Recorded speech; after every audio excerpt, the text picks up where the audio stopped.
araw mga kababayan. Magandang buhay po sa ating lahat. Ito na naman po tayo sa Talam 24 nagbabalik. Ang vlog po natin ngayon ay tungkol naman sa bangka. Ipapasilip natin ang ating pinagawang bagong bangka, brand new. At i-reveal po natin kung magkano po ba ang pagpapagawa nito, magkano ang magagastos, para meron din pong idea yung mga gusto magpagawa ng bangka. Yan. Ngayong 2021, magkano po ba ang latest na presyo ng pagpapagawa ng bangka? Kasi mas maganda po talaga pagka bago ang yung ipapagawa. Halimbawa, bibili kayo ng bangka, baka makachamba kayo ng yung second hand, baka makachamba kayo nung pininturahan na lang, pero na pala ang mga plywood bulok na. Kaya mas maganda po talaga pag bago. Tara, samahan nyo ako mga kabayan, tingnan natin ang ating bangka. Let's go. Mas maganda po kasi talaga pagka bago ang binili yung bangka, para pag naglaot kayo medyo safe po, kasi bago yung bangka, matibay.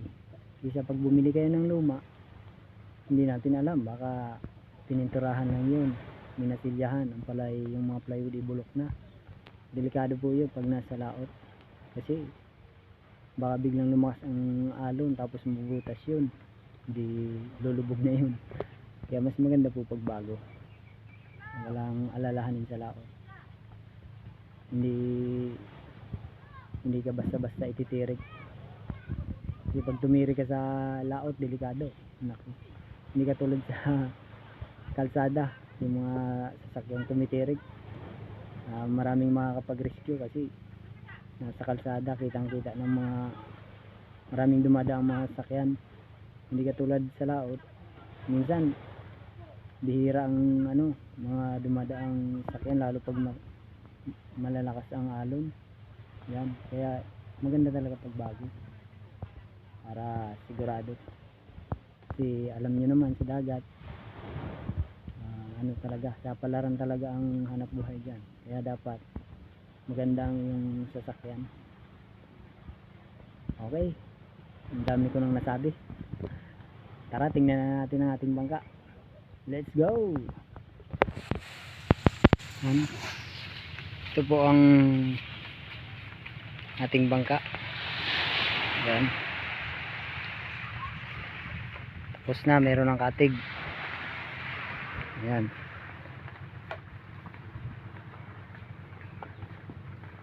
Ibabiyahin na lang. Kaso wala pa siyang palakaya. Yan.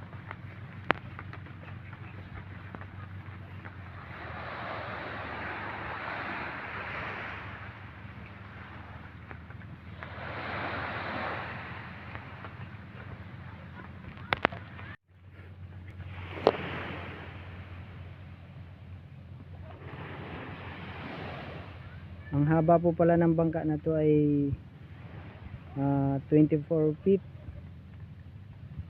At saka ang taas naman niya ay 20 inches. At ang buka naman ng bangka ay 24 inches. Yan po. Ayan. So ang kanyang ilisit, tinanggal muna kasi lumakas ang alon kanina, kaya isinampa namin.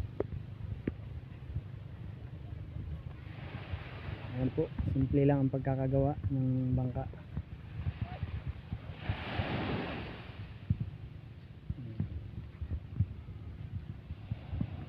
Ayan, at sasabihin na po natin ang inaabangan ng bayan, kung magkano po ang pagpagawa nito. Ang nagastos po pala sa pagpapagawa ng bangka na to ay lahat-lahat na po yun, kasama na po yung mga tali na yan, lahat po ng materialis kasama na po yan lahat. Ang nagastos po ay 55,000. yun po, 55,000 na tumataginting. Yan. Pero pwede pa naman po yun tipid-tipid, medyo makamura-mura. Yung mga mumurahin din po na pyesa ang bibilhin, mga materyales pala, yung mumurahing materyales na ang bilhin, yung medyo mapapababa pa ang presyo. Ito kasi ang mga ginamit ditong materyales, yung ano talaga, yung standard para matibay. Ayan, kung gusto niyo makatipid pag kulang ang budget, pwede rin po yung mga mumurahing mga materyales. Ganun lang po ang diskarte. Isa naman bibili sa mga ano, second hand, magpapa-repair ka pa nun, ganun din ang kalalabasan, mahal din kasi yung bayad mo sa labor pagpa-repair. Hindi katulad nito, mahal nga pero bago naman, wala kang alalahanin pag nasa laot kasi matibay ang bangka. Ayun po, siguro naman ay nabanggit ko na lahat ang mga dapat malaman ng ating mga kababayan na magbabalak rin magpagawa ng bangka. Sana po ay naipaliwanag ko lahat at sana ay nalinawan kayo na hindi rin po pala basta-basta magpagawa ng bangka. Kasi dati akala ko ganyang kalaking bangka ay ano, ang tansya ko ay aabot lang ng mga 40k, 40,000. Kasi nanood rin ako ng vlog ng mga ibang ano, yung mga nagpagawa ng bangka. Yung ano pala doon, sinasabi nilang ganong presyo, hindi pa naman kasama lahat yung mga materialis, kaya medyo mura-mura. Pero pag talagang sasabihin mo lahat yung presyo, isama mo na lahat yung mga materialis, talagang malaki ang mga gastos. Siguro yung mga napanood ko kaya mura yung pinagawa nilang bangka kasi siguro hindi pa kasama yung ano, hindi pa pala kasama yung makina, tsaka yung mga angkla, mga ihi, yun ang mga mahal kasi. Kaya sana po yung vlog ko ngayon ay makatulong sa mga nagnanais ring magpagawa ng bangka. May idea na sila. Yun po ang presyohan ngayon 2021 sa pagpapagawa ng bagong bangka. Ganong kalaking bangka, 24 feet ang haba, tapos ang taas ay 20 inches, ang buka naman ay 24 inches. Yun po ang presyohan ngayon. Yun, maraming salamat po sa mga nanood at sana'y naliwanagan kayo, sana'y naipaliwanag ko ng maayos. Salamat po.